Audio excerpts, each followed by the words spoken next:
संभल में हमने देखा जब लोग नहीं मिल रहे तो प्रशासन ने गोली चलवाई। हम ये बर्दाश्त नहीं करेंगे। हम ये नहीं जानते कि ये कब समझेंगे कि संविधान सबके लिए है। ये संविधान हम सबके लिए बराबर है। तो दीजिए किसको बिल्कुल हम देंगे सर। नमाज पढ़ते वक्त दुनिया ने देखा, ताजुब है आप झुक गए देखने के लिए। हमारे लोगों को नमाज पढ़ते हुए लात मारी जा रही है, हमारी जमीनों को छीनी जा रही है, हमारी दरगाहों पे कब्जा की जा रही है। हमारे बच्चों से एक ऐसा शब्द बुलवाना चाहते हैं जो नहीं बोलते, और नहीं बोलने के कारण उस पर अत्याचार होता है। छीन ले हमारी जो प्रॉपर्टीज है, जो हमारे पूर्वजों ने दान किया गरीबों के लिए, मिस्किनों के लिए, बेवाओं के लिए, जरूरतमंदों के लिए, उसको वो छीनना चाहते हैं। और इनकी एजेंसीज बोलती है कि हम जहां चाहेंगे उसको वक्त मिल देंगे। आप जानते देश के संसद भवन में किशनगंज के सांसद जनाब डॉक्टर जावेद साहब ने मुसलमानों के मुद्दे पर जम करके दहाड़ लगाने का काम किया है। जी हां, आपको बता दें, अख्तरुल ईमान ऑल इंडिया मजलिस इत्तेहादुल मुस्लिमीन के प्रत्याशी को चुनाव हराने वाले इस बार भी डॉक्टर जावेद साहब सदन में पहुंचे और इस दरमियान बहुत ही जोश खरोश में उन्होंने जो है वो मुसलमानों के मुद्दों को उठाना शुरू कर दिया है। जी हां, आपको बता दें कि जिस बेबाकी के साथ जिस तरीके से उन्होंने आवाज उठाई, पीछे बैठी प्रियंका गांधी भी उन्हें देखती रह गई। सबसे पहले तो आप उनका इस वीडियो, आप उनके इस पूरे वीडियो को देखिए। Thank you very much sir. मैं डॉक्टर जावेद, आपने नाम लिया, मैं हिंदुस्तान का एक प्राउड मुस्लिम हूं और मुझे शुक्र है कि बाबा साहब अम्बेडकर ने और हमारे पूर्वजों ने एक बेहतरीन तोहफा दिया है, और वो तोहफा है कॉन्स्टिट्यूशन ऑफ इंडिया, जिसके वजह से आज हम अपने आप को महसूस समझते हैं, महफूज समझते हैं। लेकिन जो ये मौजूदा सरकार पिछले 10 सालों से चल रही है, हमारे साथियों के साथ जो अन्याय हो रहा है वो बर्दाश्त के काबिल नहीं है। आज हमसे डिस्क्रिमिनेट किया जा रहा है, हमारे लोगों को पब्लिकली अब्यूज किया जा रहा है, हमारे साथ लिंचिंग की जा रही है, मारा जा रहा है, हमारे बुजुर्गों को दाढ़ी से नोचा जा रहा है, हमारे लोगों को नमाज पढ़ते हुए लात मारी जा रही है, हमारी जमीनों को छीनी जा रही है, हमारी दरगाहों पे कब्जा की जा रही है। हमारे बच्चों से एक ऐसा शब्द बुलवाना चाहते हैं जो नहीं बोलते, और नहीं बोलने के कारण उस पर अत्याचार होता है। ये आज का हिंदुस्तान है इनके सामने, इनके चलाते हुए, जिसका हम विरोध करते हैं। और सर वही नहीं, पिछले कुछ दिनों में 686 स्पीचेस हुए। आपको जान के ताजुब होगा सर। इसको लात मारा, आप बताए तथ्य दीजिए किसको कहा लात मारा, तथ्य दीजिए। हम देंगे सर। नमाज पढ़ते वक्त दुनिया ने देखा, ताजुब है आप झुक गए देखने के लिए। सर 686 हेट क्राइम्स हुए हैं, पिछले वारदात, लेकिन उनमें से हेट मॉन्गर्स के खिलाफ कुछ भी नहीं किया इस मौजूदा सरकार ने। और किसके खिलाफ कर रहे हैं कार्रवाई?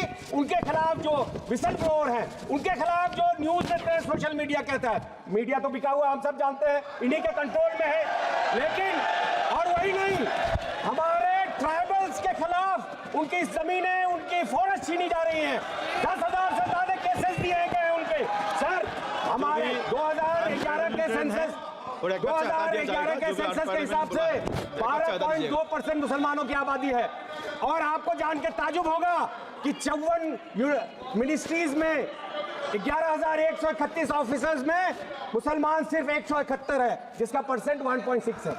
यहाँ हमको जो हमारे हिसाब से मिलना चाहिए वो नहीं मिलता। लेकिन अगर जेलों में आप तादाद देखेंगे तो मुसलमानों की तादाद 31 है, उसमें ज्यादातर इंटर ट्रायल है जिनको जबरदस्ती भरा गया है। हमारे स्टूडेंट्स को, हमारे एक्टिविस्ट को इनको निकालना होगा।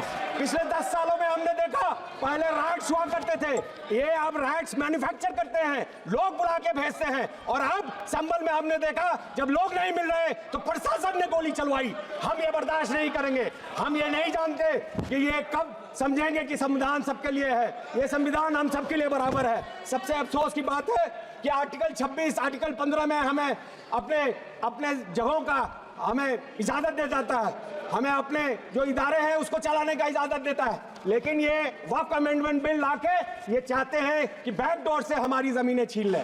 हमारी जो प्रॉपर्टीज है, जो हमारे पूर्वजों ने दान किया गरीबों के लिए, मिस्किनों के लिए, बेवाओं के लिए, जरूरतमंदों के लिए, उसको वो छीनना चाहते हैं। और इनकी एजेंसीज बोलती है कि हम जहां चाहेंगे उसको वक्त मिल देंगे। आप जानते हैं सर, और मीटिंग अभी जेपीसी चल रहा है, आपको जान के ताजुब होगा कि यहाँ पे नॉन स्टेक होल्डर्स को बुलाया जा रहा है। क्यों बुलाया जा रहा है उनको? क्या योगदान है उनका? सर यही नहीं, सबसे अफसोस की बात यह होती है जब आदरणीय प्रधानमंत्री जी कहते हैं सबका साथ, सबका विकास और सबका प्रयास। किशनगंज सर सबसे डिप्राइव्ड एरिया है हिंदुस्तान का। हिंदुस्तान की जीडीपी $2600 है और 5% लोगों का अगर इनकम हटा देंगे तो हमारी जीडीपी है 1100 per capita, sorry $1100, which is lower than the sub Saharan desert countries. और वहां पे बिहार का लाया जाए तो $750 है, तो आप अंदाजा लगाइए। और उसमें भी सबसे पिछड़ा इलाका है जो किशनगंज और सीमांचल है।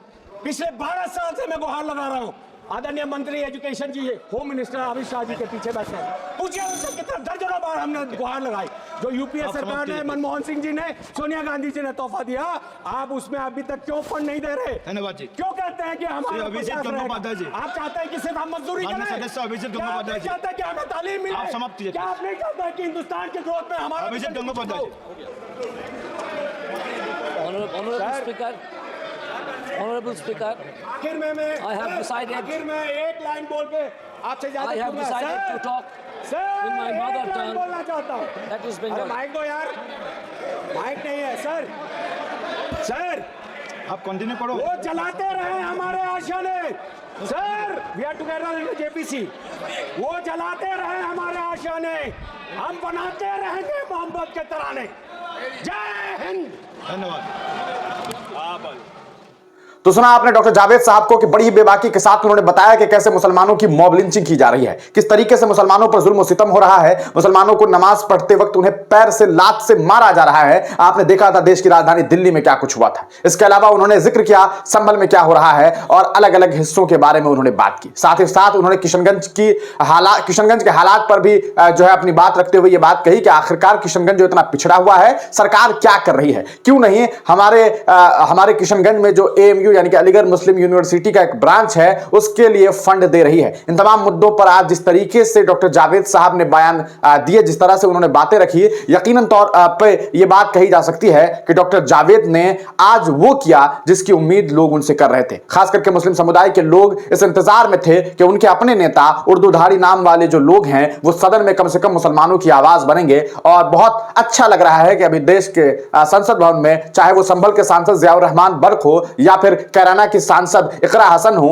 या फिर इमरान मसूद साहब हो या असदुद्दीन ओवैसी हो, ये तमाम लोग जिस तरीके से आवाज उठाने का काम कर रहे हैं वो वाकई शानदार है। आप जानते हैं अभी नवनिर्वाचित सांसद हैं कश्मीर के श्रीनगर से जनाब आगा सैयद नूरुल्लाह साहब, वो भी बहुत जबरदस्त तरीके से लोगों की आवाज उठा रहे हैं। आज हिंदुस्तान के मुसलमान इस बात को लेकर के कम से कम संतुष्ट हैं कि बहुत सारे ऐसे नेता हैं जो उनके लिए आवाज उठा रहे हैं। अब सरकार की जिम्मेदारी है कि इन आवाजों को वो सुने, क्योंकि वो जनता की आवाज है और सरकार जो है आम मुसलमानों की हिफाजत के लिए आम मुसलमान को भी संवैधानिक तरीके से जीने का हक दे। आप इस पूरे प्रकरण पर क्या सोचते हैं, अपनी राय कमेंट सेक्शन में जरूर दीजिएगा।